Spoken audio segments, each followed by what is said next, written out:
चलिए हाँ, पढ़िए श्रुति, क्वेश्चन पढ़िए। The susceptibility of a magnetic material is 1.9 into 10 to the power minus 5. Name the type of magnetic materials it represent. चलिए, susceptibility of the material दी गई है 1.9 into 10 की पावर माइनस 5, 1.9 इंटू 10 की power minus 5। Name the type of material it represent. ये कौन से material को represent करेगा अगर ससेप्टिबिलिटी इतनी दी गई है? देखिए, ससेप्टिबिलिटी का मतलब क्या होता है बच्चों? काई। ये म्यू नहीं है, ये काई है।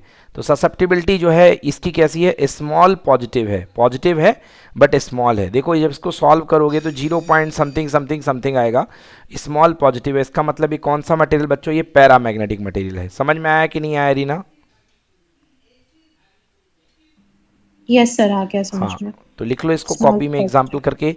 हाँ, काई की वैल्यू अगर आपकी जो है 1 से अगर कम होती है, बट 0 से 1, काई ऐसा बनता है, लंबा एक्स खींच दो, है ना। अगर 0 से 1 के बीच में होती है तो बच्चों ये होता है पैरामैग्नेटिक, लिख लेना।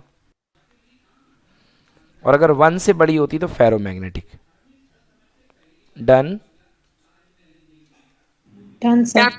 चलो बच्चे, चलिए क्वेश्चन नंबर 4 पढ़िए श्रुति। अ प्लेन।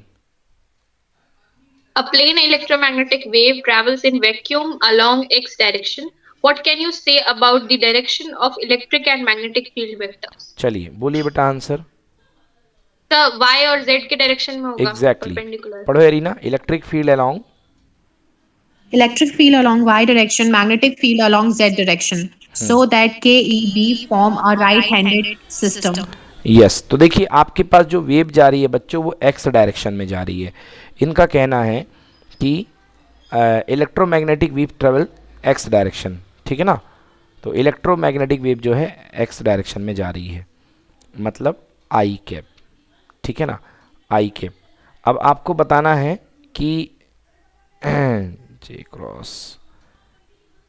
क्रॉस के, हाँ बच्चों देखो ये जो रूल होता है वो होता है ई क्रॉस बी की डायरेक्शन जो होती है बच्चों वो वेव की डायरेक्शन होती है। लिख लो बच्चों कॉपी में, वेव की direction equal to E cross B, E cross B लिख लो। वेव की डायरेक्शन जो होती है वो ई क्रॉस बी हुआ करती है। Okay okay sir. हाँ, अब बच्चों आपको पता होगा कि आप जे कैप क्रॉस के कैप करते हो तो आई कैप आता है, बोलो हाँ। हाँ सर। हाँ आता सर। है कि नहीं? मतलब जे कैप क्रॉस के कैप, तो जे कैप को कौन सपोर्ट करेगा? E vector. के कैप को कौन सपोर्ट करेगा बेटा? B vector. और ये किसको सपोर्ट करेगा? वेव की डायरेक्शन को। बोलो यस और नो। Yes sir. तो इलेक्ट्रिक फील्ड किसके एक्सेस में गया? वाई एक्सेस में गया कि नहीं गया? गया सर। और मैग्नेटिक फील्ड किस एक्सेस में? जेड, जेड में गया कि नहीं गया? यस सर, गया। हाँ, तो लिख लो electric field along Y and magnetic field along Z. अगर आपको एग्जैक्ट डायरेक्शन निकालनी हो तो ये रूल लगता है।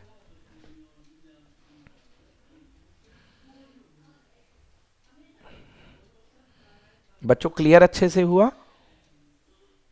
यस सर, क्लियर है। Arena clear?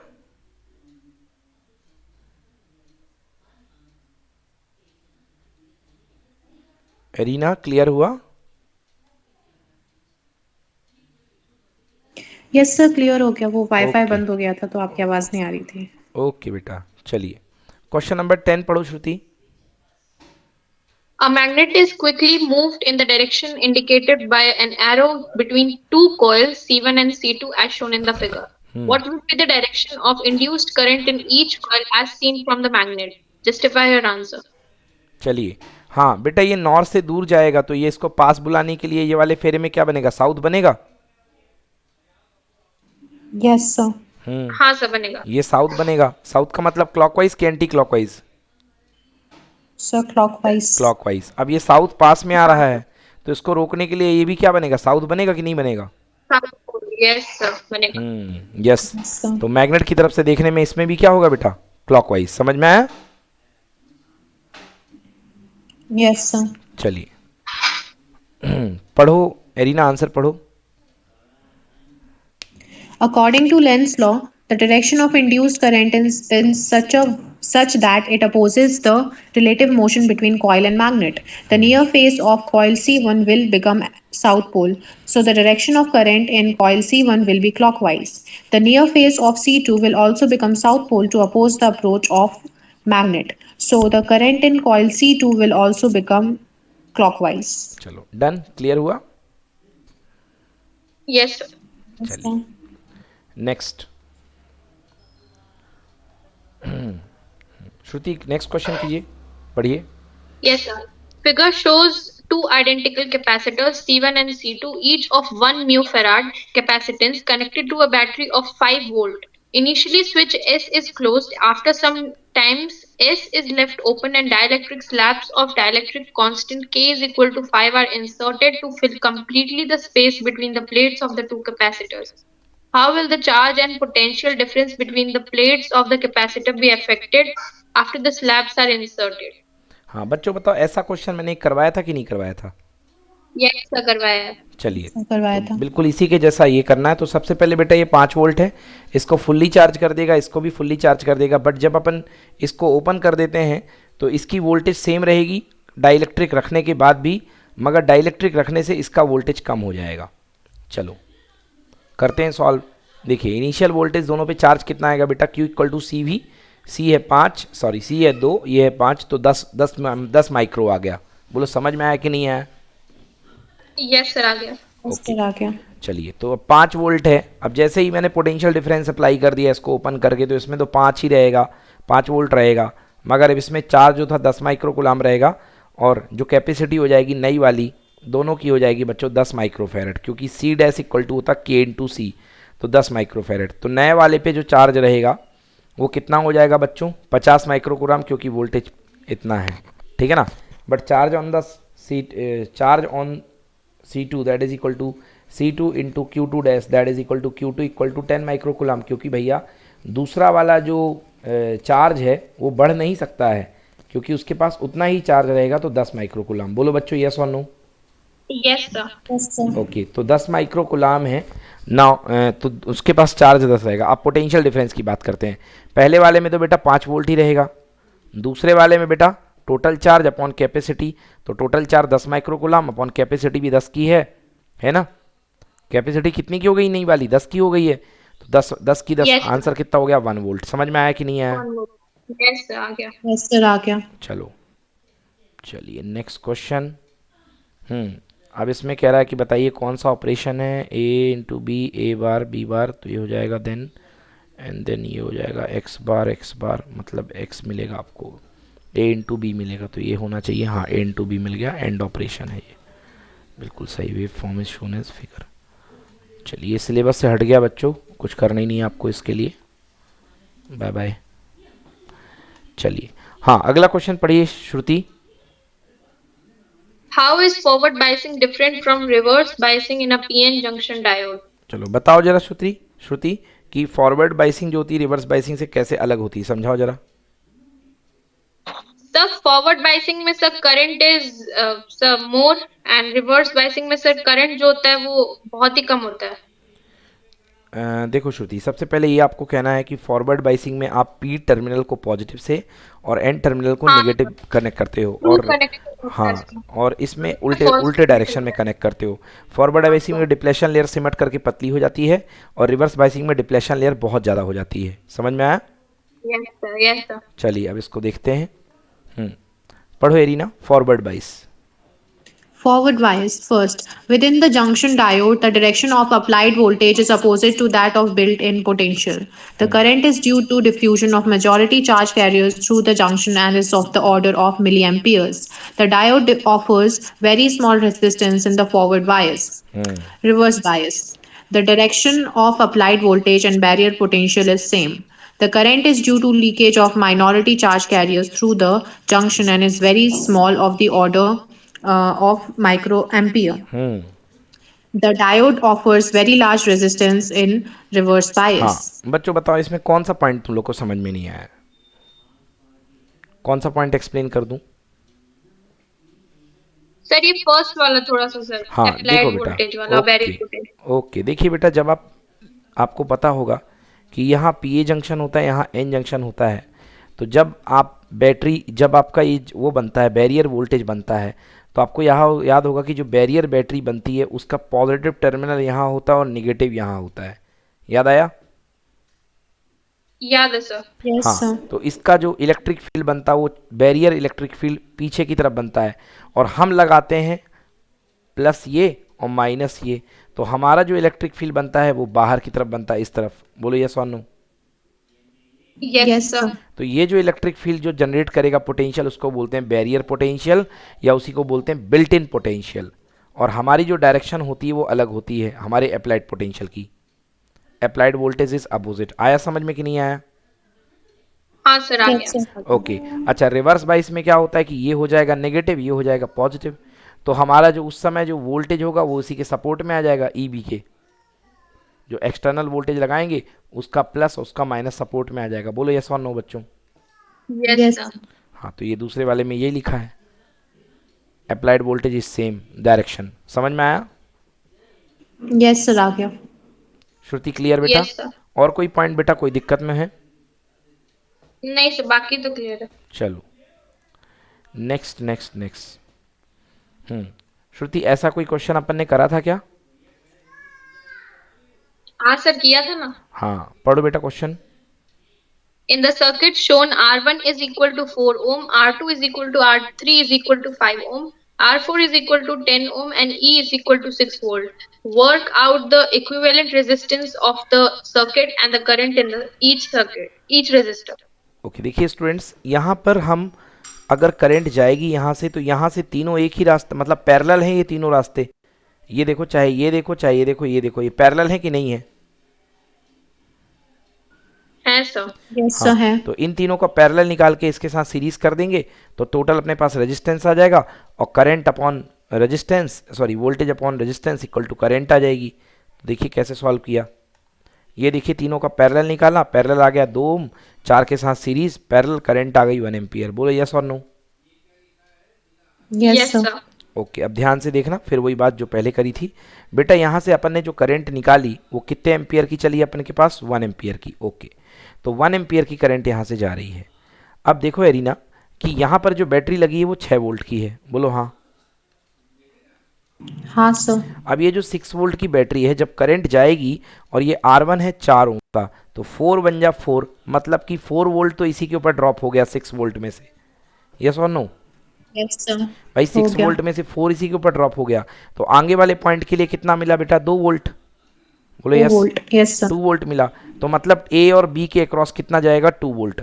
और उसी ए और बी के अक्रॉस 3 रेजिस्टेंस लगे हुए हैं, तो कुछ करंट इसमें बटेगी, कुछ करंट इसमें बटेगी, और कुछ करंट इसमें बटेगी।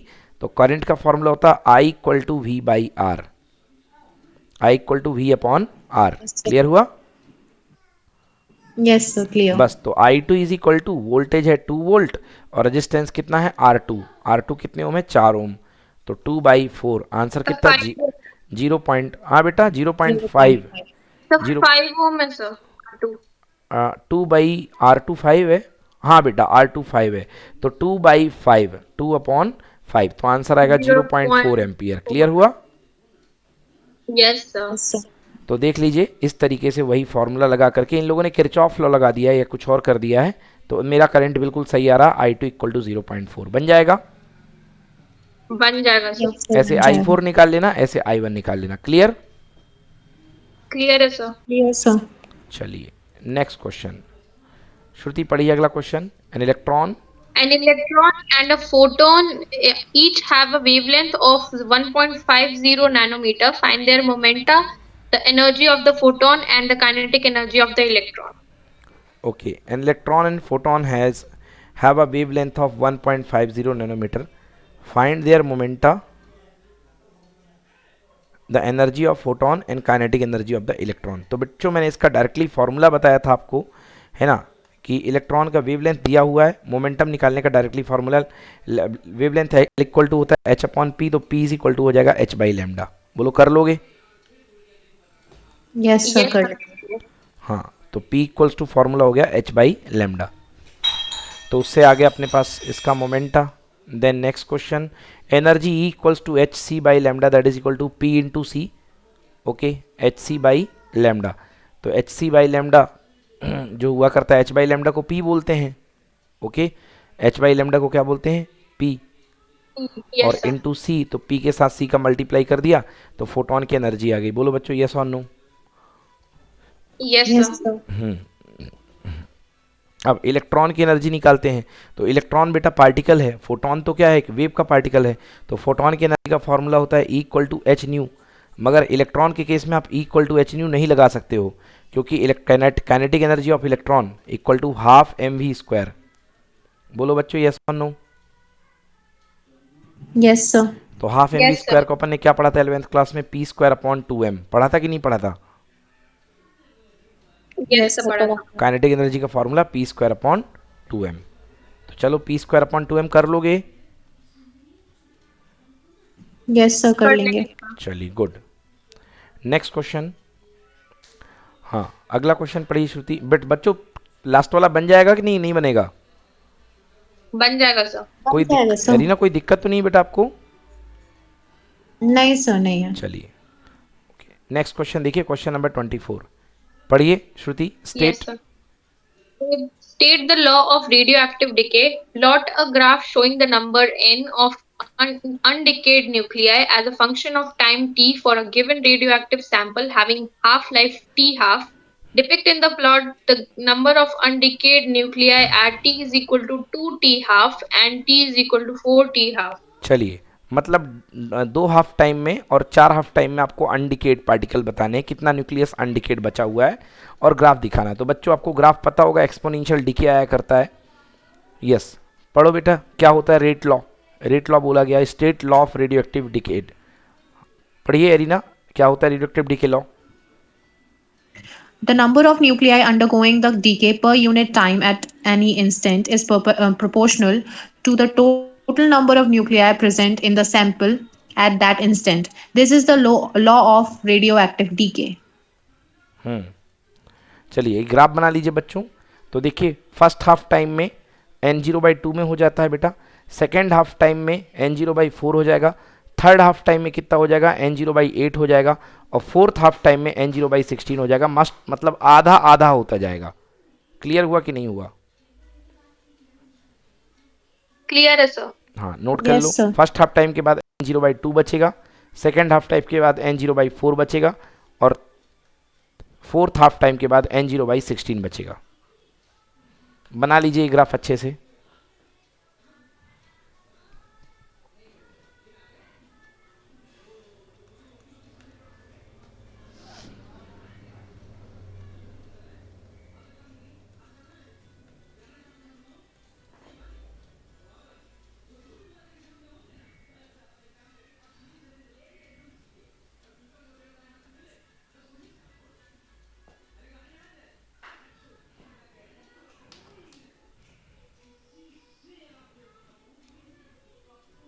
समझ आ गया बच्चों?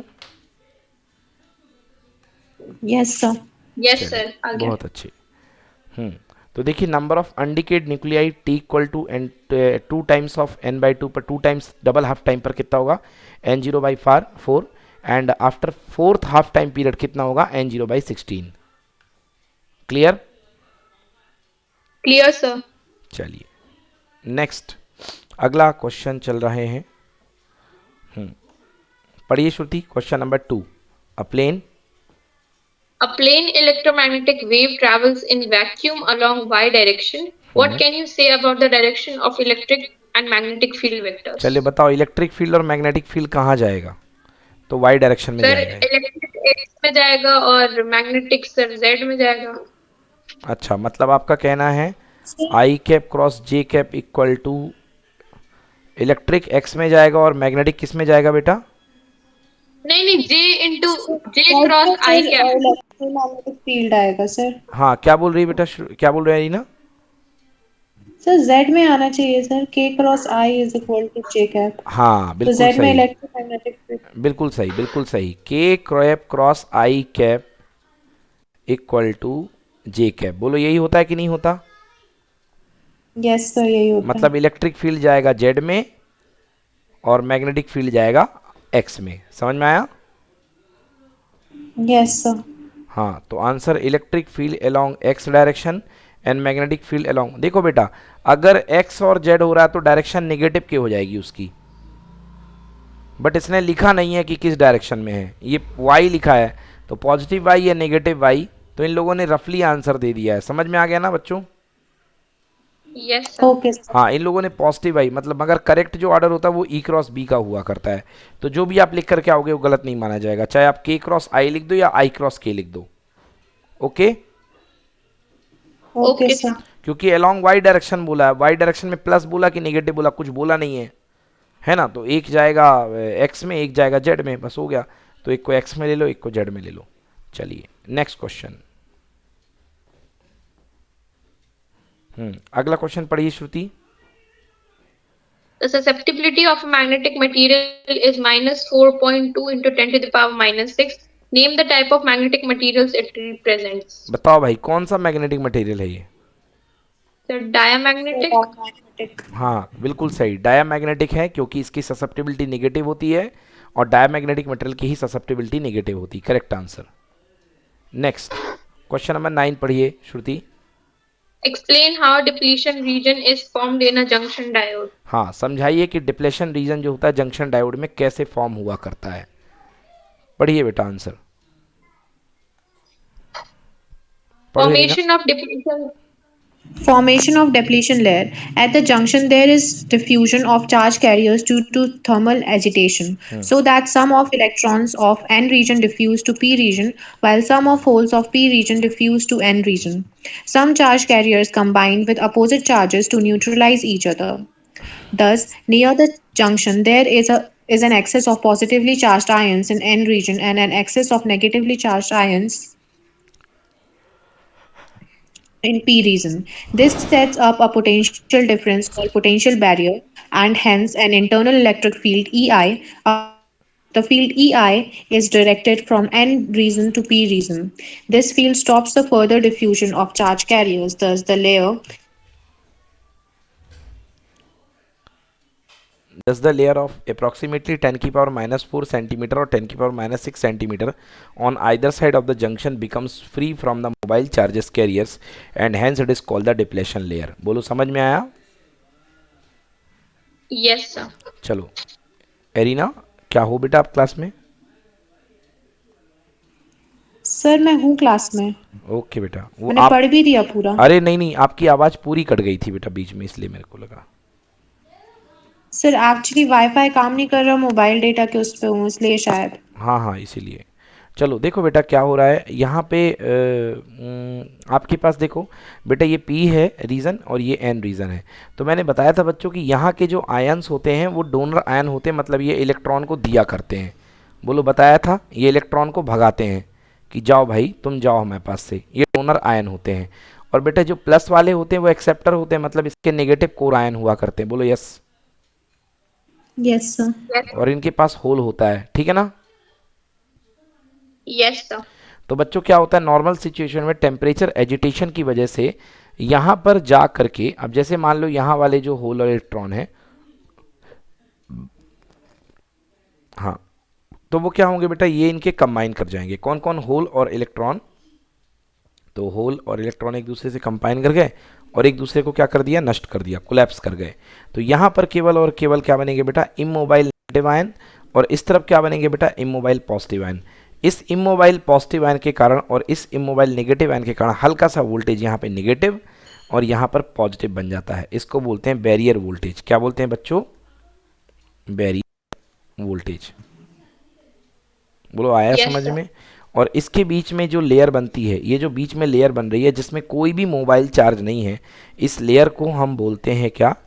इस लेयर को हम बोला करते हैं आपका डिप्लेशन लेयर। तो ये लेयर आपकी कहलाती है डिप्लेशन लेयर। बोलो समझ में आया कि नहीं आया? यस सर, आ गया। हाँ, तो इस लेयर को हम Yes, जो sir. है डिप्लेशन लेयर बोला करते हैं। चलिए नेक्स्ट, अगला क्वेश्चन पढ़िए श्रुति। Figure shows two identical capacitors C1 and C2, each of 1.5 mu farad capacitance connected to a battery of 2 volt. Initially, switch S is closed. After some times, S is left open, and dielectric slabs of dielectric constant K is equal to 2 are inserted to fill completely the space between the plates of the two capacitors. How will the charge and potential difference between the plates of the capacitors be affected after the slabs are inserted? बच्चों ये बताओ मुझे, बनेगा कि नहीं बनेगा? बन जाएगा सर। बन जाएगा सर। बिल्कुल सेम टू सेम पुराने जैसा क्वेश्चन है, एकदम वैसे ही है। तो कर लोगे ना खुद से? हाँ सर। Okay, yes sir. चलिए, तो ये भी हो गया एक तरीके से। नेक्स्ट क्वेश्चन तो छोड़ दीजिए।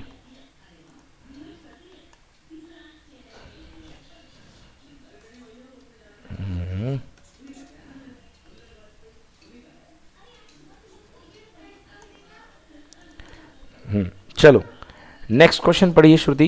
Predict Predict the polarity of the capacitor when the two magnets are quickly moved in the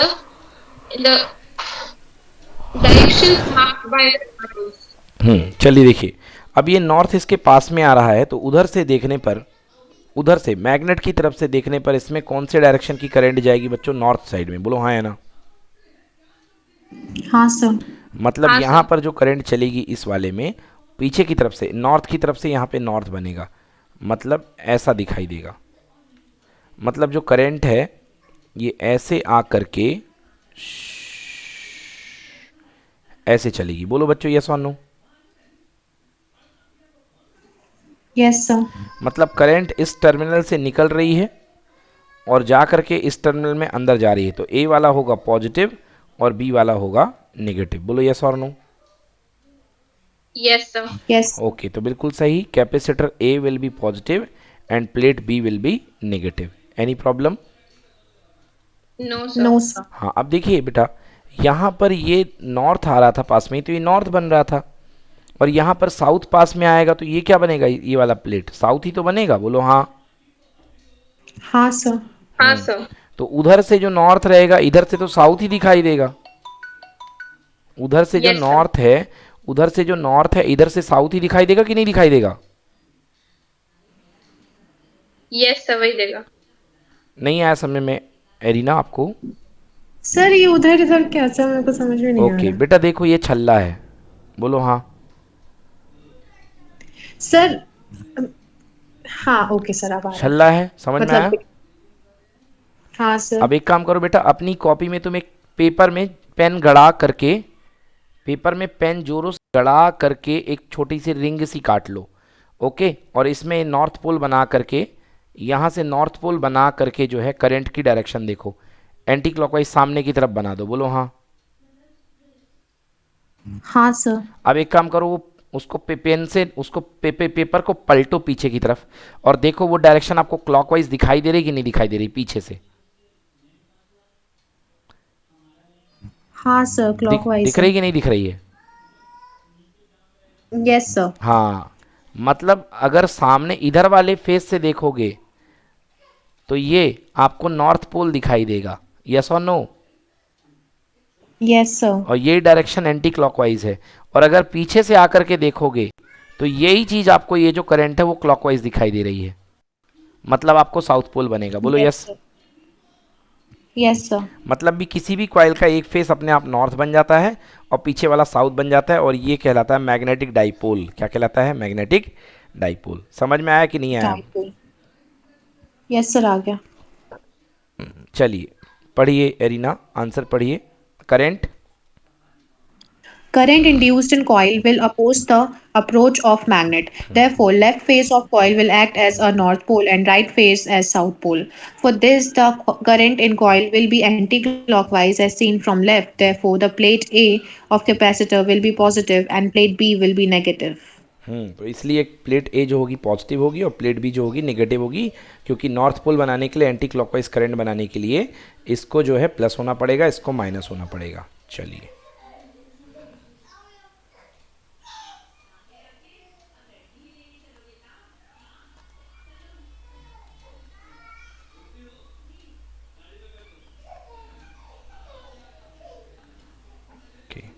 चलिए नेक्स्ट क्वेश्चन बच्चों बन जाएगा बिल्कुल सेम टू सेम है कि नहीं बनेगा बताओ। बन जाएगा सर। तो बन जाएगा। ओके वैसे ही किया है तो कुछ भी नया नहीं है, तो आप लोग प्लीज़ इसको अपने से कर लीजिएगा। ये एलसी सर्किट किस खुशी में लगा दिया भाई बगल में, लगता अगला क्वेश्चन एलसी ऑसिलेटर का है। चलिए हाँ नेक्स्ट क्वेश्चन है, an electron and photon each having wavelength इतना है, आपको मोमेंटम फाइंड करना है बच्चों, मोमेंटम निकालना है पहले वाले का, दोनों का मोमेंटम निकालना है। तो बच्चों लैम्डा इक्वल टू होता है एच अपॉन पी, बोलो यस। Yes sir. हाँ तो P इज इक्वल टू हो जाएगा h बाई लैम्डा, बोलो कर लोगे बच्चों। कर लेंगे सर। तो दोनों का मोमेंटा सेम आएगा है ना, क्योंकि h अपॉन लैम्डा, क्योंकि दोनों की वेवलेंथ सेम है, तो चाहे इलेक्ट्रॉन हो चाहे फोटोन हो दोनों का मोमेंटम सेम आ जाएगा। उसके बाद आपको एनर्जी ऑफ फोटोन होती है equal to h nu but nu equal to होता है c बाई लैम्डा। तो लैम्डा तो दिया हुआ है या हमने निकाल नहीं दिया हुआ था, तो लैम्डा दिया हुआ है बेटा, तो उसका यूज़ करके हमने एच सी बाई लैम्डा का यूज़ करके बेटा एनर्जी निकाल ली, बोलो यस। Yes sir. और kinetic energy Yes, of sir. Electron होती है equal to half M we square, that